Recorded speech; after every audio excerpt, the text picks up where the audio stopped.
All right, everybody, welcome to another episode of Hero Thoughts. I'm Joey Massio, I'm Ben Pugh, and and we are heroes. we are heroes of our own right.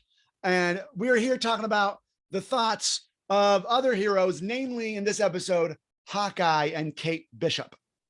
Yep. So, episode 4 dropped this week, and we picked up right where episode 4 or 3 left off, where Jack has the Ronin sword right to Hawkeye's throat. And I was hoping a big fight scene would start, but alas, it was a conversation. That's our.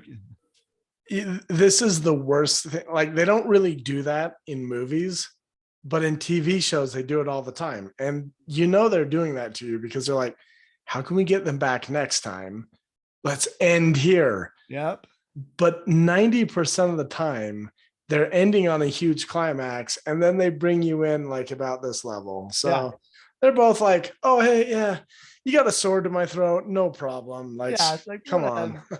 Well, and especially when Kate's mom was there. When Kate's mom was there, you're like, okay, it's not just Jack like going to go crazy. Kate's mom's there, who seems to be keeping Jack at bay from being whoever he might be. So the four of them sit down at the table and have this like meet the parents kind of a conversation. The whole thing is just, it's kind of tense. Kate's mom is really like grilling them on what's going on. This is an Avengers level threat, which, as far as we know, it's not an Avengers level threat per se. The only thing we know is that watch from the Avengers compound. We don't know what that is, and maybe that's the Avengers level threat, but we don't know. Yeah. And I feel like it just really speaks to the fact that this is a Hawkeye problem more than it is everything Wow. or anything. And he doesn't want people to know it's a Hawkeye problem. And Kate starts to see, oh, okay. Yeah. Yeah. And then he has the whole, we're not partners. And Kate's like, no, we're very much partners. And the mom just says, well, I guess I just have to trust everyone at the table. Right. Which is, it's usually a good thought to have, is just trust the people around you while watching your six, but still like trusting people. But we don't know if we can trust mom is the thing. Yeah. I feel like this episode, they kind of pulled the rug out from under you and they positioned Jack in a very favorable light. Yes. Like, he's dancing with Kate's mom. He's kind, affectionate, and he's just always cool and calm. And like, if we didn't think he was such a bad guy, we'd really like him because he's just kind and cool and calm and always says and does the right thing. And so they really work hard to get you to be like, oh, and we see Kate's heart kind of start melting, like, okay, maybe he's not that bad. And then they're like, boom, maybe you shouldn't be trusting Kate's mom so much. And they just kind of give you that information to kind of leave kind of a seed of doubt in your heart towards Kate's mom. Yeah, totally. Kate's mom has that moment by Hawkeye by the door and says, I cannot lose Kate. So she's kind of acting from a place of fear. And if she is evil, acting from a place of fear is never a good thing for anybody, but especially if you're evil, right? And Yeah. so if she's bad, she'll be acting from a place of fear. And Hawkeye essentially says, I can't stop her, and I'm just going to protect her. Yeah, I can't make any promises. Yeah, yeah. And then like they're back together just like that. Yeah, just like that. So Clint, Hawkeye, has his wife run information on Sloan. Mom calls someone about an emergency. So they're both kind of calling their like person. We don't know who mom's calling. Maybe it's Uncle Fisk. Who knows? Right. But she's calling somebody. And then we find out that Sloan is the tracksuit mafia's cover and Jack is their boss. And we're just trying to be okay with him, but now we know Jack is their boss. Now, whether or not he knows it, there is a possibility that he might not know what's going on if he's running Sloan Limited and that's an undercover thing. But I mean, he probably does in some way, shape, or form, right? Yeah, which makes you wonder, what does Kate's mom know? That I think that's going to probably play a bigger role than we realize. Oh yeah. Well, and I'm also curious about Hawkeye's wife. I think her name's Laura. All right. She speaks German. She knows all this stuff. She's really curious about the Rolex, right? Like what the rumors are that we don't know how her and Hawkeye met in this Marvel Cinematic Universe, but we assume that she was once an agent. And maybe is no longer an agent anymore. She's in retirement. Maybe that's who they're talking about when Hawkeye says, well, the Rolex belongs to someone who's out of the game. Maybe it was his wife's Rolex. We don't know. It could be a piece of Iron Man tech.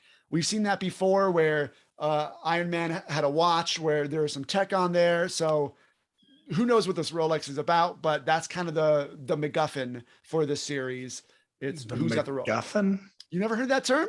No, did you just make that up? I didn't make that up. I studied screenwriting, man. So the MacGuffin is a tool that you use. It's the thing that everybody's after, right? Gotcha. So whatever it is, sometimes it's also called the Golden Fleece based on Greek mythology. Everybody wants it. So oftentimes called the MacGuffin. So, but if that's going to be the thing that everybody is after, then, the season climax might point all about this Rolex, and then we'll discover what that Rolex is.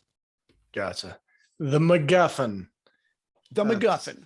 I'm pretty sure Joey really just made that up, but let's continue. Okay, so the next scene, that's where we have the scene where Jack dances with Kate's mom. Mom wants Kate to help with this party, and she doesn't want to, and Jack uses an aphorism wrong, and it's super sweet, and everybody has this chuckling moment, and they dance, and she says, what's better than being with family? Another moment when the screenwriters are just inserting thoughts into our brain, right, as the audience, right? Hey, what's better than being with family? And Hawkeye's not with his family. Hawkeye's having a really, tough time right now. Like that's how they get us to feel things. Remember, we're using the model in this. Thoughts come before feelings all the time.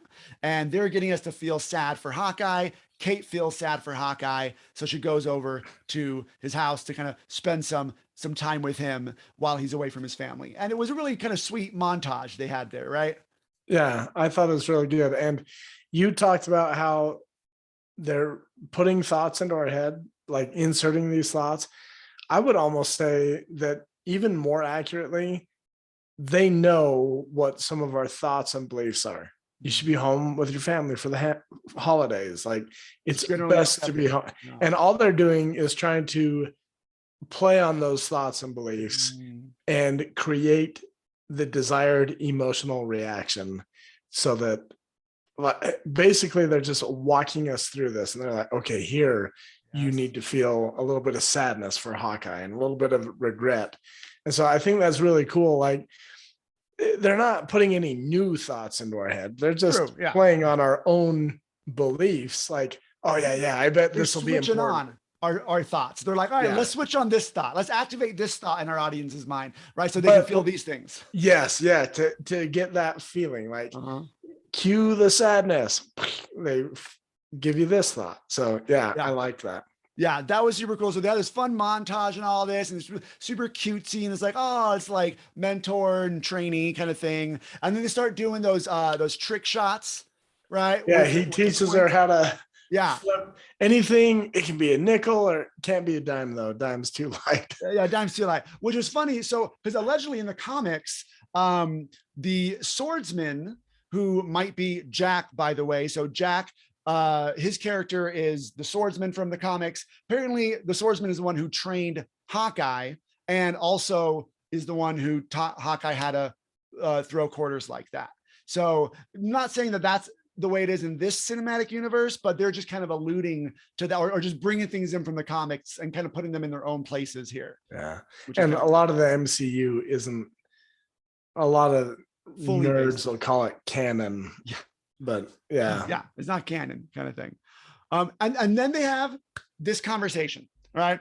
Kate asked Hawkeye, what's the best shot you took? And he said, it's the one I didn't take. And then immediately doesn't want to talk about it, because we know it has to do with Natasha, and he never wants to talk about Natasha right now.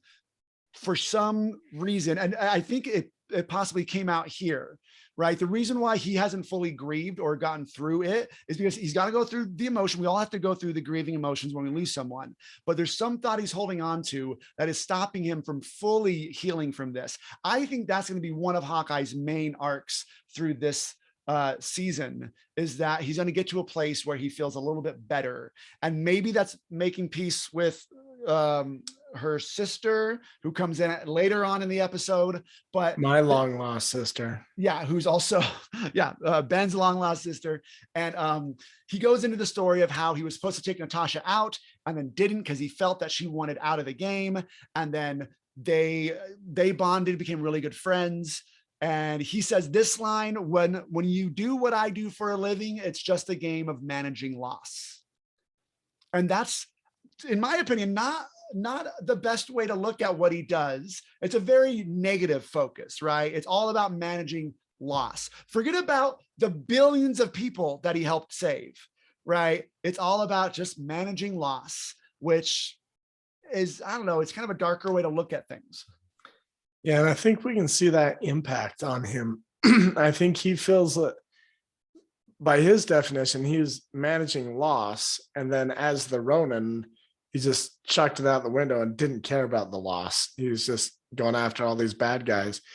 I think we also see something. So when I teach teens and parents, one of the things I teach about emotional health is that it's your ability to experience any and all emotion and identify it and process that emotion. And according to my definition, I don't think Hawkeye is very emotionally healthy right now. He is refusing to process and experience the negative emotion that he has around Natasha. And he's also not processing a lot of his own negative emotion about himself. And I think that arc that you talked about with Hawkeye, I think it's going to come back to the same basic thought. He's not good enough. We know he thinks he should have died rather than Natasha. And I think when he comes to that place and realizes, oh, this is what Natasha saw in me, this is why she was willing to sacrifice herself instead of me, and everyone else sees it but Hawkeye. Which, by the way, speaking about what everyone doesn't see, but I see, and I think is super obvious, finally Kate is like, wait a second, are you the Ronin? Yep. She full on finally puts it together. And he goes, yes. When my family, you lost your family in the blip. And he goes, yeah, there were no words for that. And he said, I did what I was trained to do. And she goes, you were trained to protect people. And he said, my job has always been to hurt people. Yeah. Now, I don't know if that's people. Well, yeah. I don't know if that was all if that's how he got trained or not. Like if he was trained under Nick Fury, I would imagine that wasn't what his actual job was, but that's how he views it. My job has always been to hurt people. I mean, he was sent to go take Natasha out. So he was an assassin, it sounds like. He was an assassin before this, before he was a Ronin. And now we get the glimpse of his mind that all this and the Ronin is tied to my family. This is tied to my family. And the scene ends with Clint thinking about all the horrible things from his past, and just goes to show that wherever your mind is, right, that's where your feelings are going to be and your actions and your results are going to be. He's really focusing on all the bad from his past. Yeah. And a few side notes don't necessarily have anything to do with his thoughts, but I think they're trying really hard to show you that he's older than he was. He's beyond his prime. He's very much human. Like he talks to his wife and she's like, you better ice it. Put your feet up in ice. And we see him, they like kind of make a thing. He's like strapping cold stuff out of the freezer. Tape, right?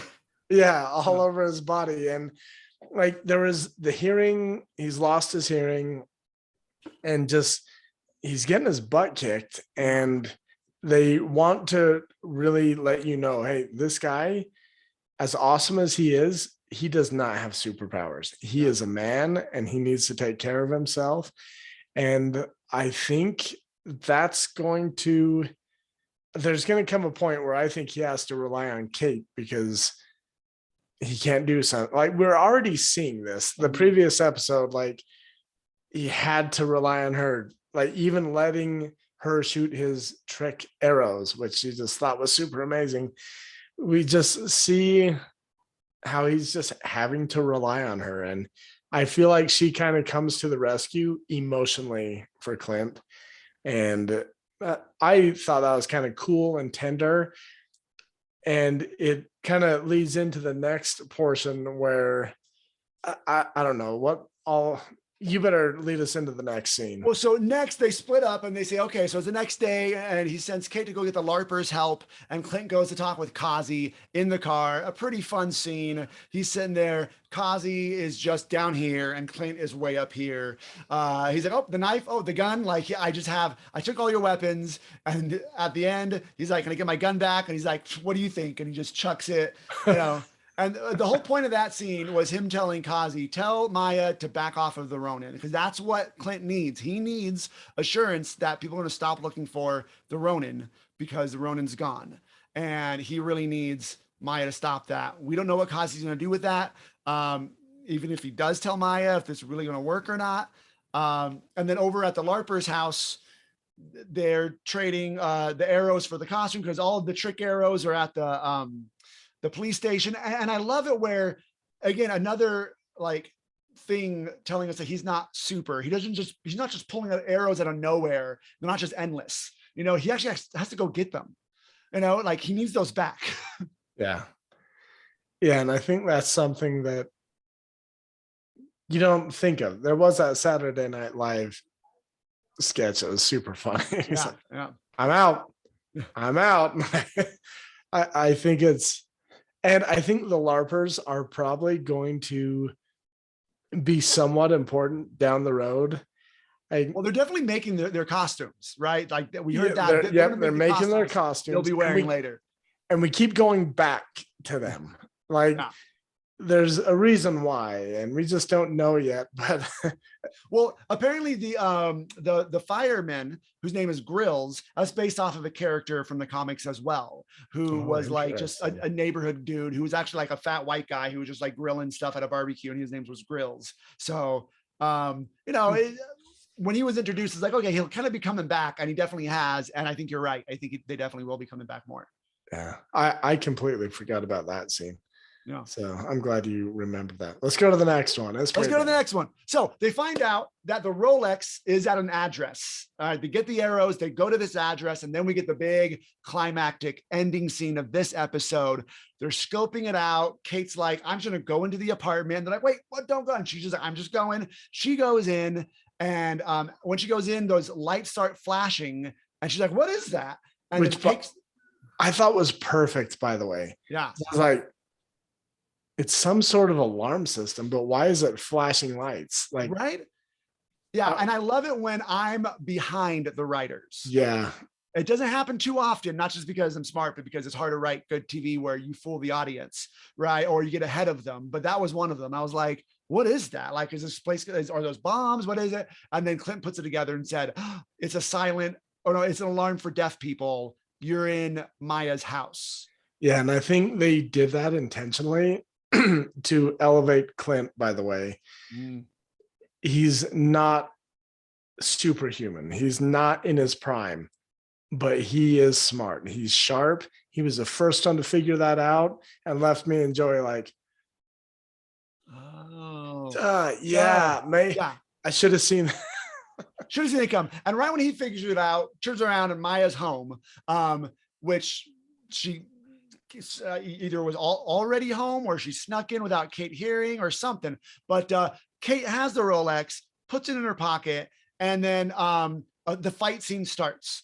And then, but at literally the same time, Hawkeye gets attacked by someone up on the roof who we don't know who. So the night vision goggles, we find out later it's Yelena, Ben's sister, Black Widow's sister.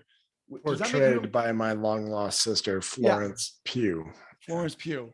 I was gonna say, does that make you and Black Widow siblings now? Yeah, we both have similar moves. Yes, I don't look as feminine, and when I land as there. No, I would imagine not so. And so there's a really big fun fight scene on the roof, and then the cord going across, and all that fun stuff. And they're there, and Kate fires that arrow that explodes and knocks everybody down. And then at the end, we see Yelena leave. Maya retreats and leaves Hawkeye and Kate on the roof. Now, Ben, I actually missed it. Where did the Rolex end up? I was just thinking about that. I can't remember. Because it looked like it was really, really a fast scene, but it looked like Maya might have grabbed something, or even I'll have to watch that again. But I don't know where the Rolex is, and so I'll have to double check that. But it's almost irrelevant, because wherever it is, it's either going to get lost again, or it's going to it's going to come to fruition later. Yeah. Where we really leave is the emotional place of Clint, where he's like, okay, a Black Widow assassin has just been sent after us. Kate, we're done. It's over. We're done. We're not partners anymore. And it's a crushing blow to Kate, because this is all she ever wanted. And they leave you with a lot of questions. Like, this is the problem with the series. They drag it out over hours and hours. Whereas in a movie, like 2.5 hours, they better be figuring things out. All questions are answered. And here we have 6 hours over 6 weeks. Yeah. And so there's a lot of questions. Like, what does Clint know about my long lost sister? I forgot the character's name. Delana. Yeah. What does he know? Like, if you've watched Black Widow, we know that she's not necessarily a Black Widow assassin anymore. And it makes you wonder, why is she there? Has she been sent there by someone else for... Well, we know at the end of Black Widow, she meets Val, who is played by Julia Louis Dreyfus. Yeah, the lady from Seinfeld. From Seinfeld, right? I just butchered your name, but she's there, and she's the one who shows the picture of Hawkeye in the Ronin costume, and says, "Here's your next target." Forgot about that. Wouldn't you like to get back at the man who killed your sister, or who was responsible for your sister's death? Gotcha. And it's like, what does Val know? How does Val know that he was a Ronin? How does Val get that picture? How does Val know that Hawkeye and Black Widow were on Vormir together? Like, yeah, I think she ends up.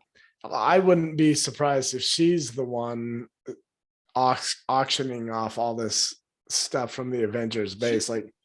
She might be, but the rumor is that they're putting together, I think it's called the Young Avengers, or it's another group, and Yelena Belova and Kate Bishop allegedly are going to be a part of it. And also the guy from Falcon Winter Soldier. Yeah. Right. Yeah. So one of the things that happened in that last scene, I feel like they elevated Kate's status just a little bit more, because she held her own for a minute against Echo. And I feel like they're kind of gathering people at this point. And we kind of see this gathering taking place. And even though, like, on the surface, like, Clint and Kate are like, no, we got to go separate ways, and everyone dispersed, makes me wonder, are these people being assembled for a reason? And we'll just see how it goes. And they're going to drag it out over all these episodes. We got 3 more episodes. They're all going to come back. Once they get everybody in their place, then it's all going to come to a head, and there'll be a cool fight scene. And we're going to see if Jack is a good guy or a bad guy. We're going to see if Mom is a good guy or a bad guy. We'll probably see who's the big bad, probably Wilson Fisk. We'll see how everything works out with Yelena and Hawkeye, see if that's how he gets some closure. We'll see all this stuff in the next couple of weeks. And I think Clint will be home by Christmas. Yes. Yeah. Christmas Eve. Yeah. Coming down the chimney. Yeah. And it'll feel like one of those Hallmark Christmas movies, probably, when that happens. And everyone will just, yeah. So. Well, and that's another payoff of them turning on those thoughts in our heads that family should be together for Christmas. Because when he gets it at the end, then it'll be all that more touching for us, because they've been pressing that button on us. Which they want to do, because, like, they know exactly what we're doing. If we make them think this way, they'll feel this way. We're going to take them on this emotional roller coaster. And if by the end we provide enough dopamine and pleasure, they'll be back and they'll watch the next one. So, and we will definitely be back next week. Yeah. Bye. Awesome. All right, guys. See ya.